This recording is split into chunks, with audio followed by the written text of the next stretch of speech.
Welcome back. We are covering number 13 of 25 books to help your business grow. And before we get started, as usual, please click the subscribe button. We'd really appreciate it. It helps me with YouTube, and it shows that the channel is growing and people are interested. And then also just take a couple of seconds. It's free, doesn't cost you anything. Hit the thumbs up, which also gives me feedback and also lets YouTube know that the video is appreciated and being watched. And if you want to be notified of future content, click the alert button, the little bell button there.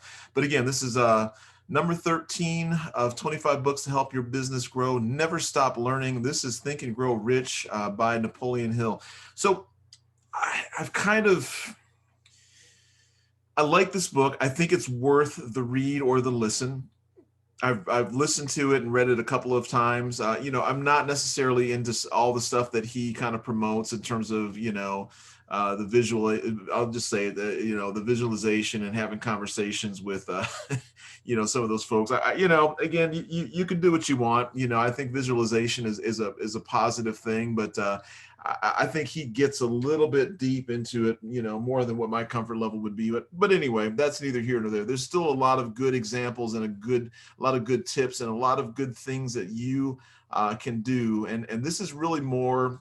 It's not the same as the habit books that we talked about, 7 Habits of Highly Effective People or Atomic Habits, but I think this more aligns with goal setting and visual. I think it's good to visualize your goals, but I think having the transmutation conversations, that's where I've kind of struggled with this book.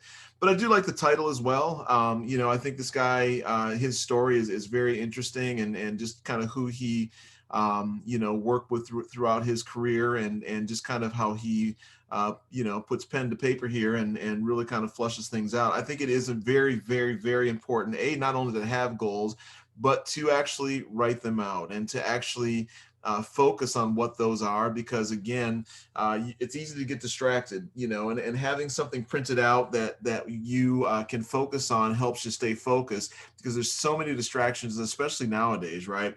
It is the easiest time in our lifetimes to get distracted with everything. People are actually building businesses on competing for your attention span. Whole business models are based on that. So they're doing everything to captivate your eye, your ear, your senses, to spend time with them, because they're monetizing you, they're selling to you, right? I'm doing this as well. I mean, it's not my intention to do this, but that's what YouTube does, right? So there's a lot of competition out there for your eyes, your ears, your senses, and your heart even. And so you have to really stay focused, and part of being able to stay focused is being able to write out and have goals. You got to clearly flesh out what your goals are. B, you should write them down and post them where you can see them, daily, whether it's your cubicle, your bathroom mirror, whatever that looks like, maybe somewhere close to your computer, wherever you're spending time, you need to have those goals in front of you. And again, one of the things that I have a couple of different things up in my wall in front of my, office where I work, and it just reminds me, in terms of what I need to stay focused on doing. And so one of the quotes that I found that I really love is by Calvin Coolidge, and it's nothing in this world can take the place of persistence. Talent will not. Nothing is more common than unsuccessful people with talent.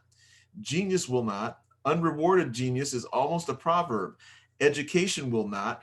The world is full of educated failures. Persistence and determination alone are omnipotent. Persistence and determination alone are omnipotent. So part of that, in terms of being persistent, you want to be persistent in terms of what it is you're trying to focus on, and that's having goals and having them posted where you can see them. So I love that quote. Just wanted to share that with you. So check this book out. I think it's definitely worth a listen and a read, and adding to your library here. And I think that you'll definitely get something out of it. And if you disagree with me, feel free to post on it. But I think it's definitely a good book to check out. So before we go, again, I want to encourage you to click the subscribe button, click the thumbs up, let me know that you like this, and let YouTube know that you like this. And then also click the alert button to be notified of future content being delivered. Thanks. We'll talk to you in the next video.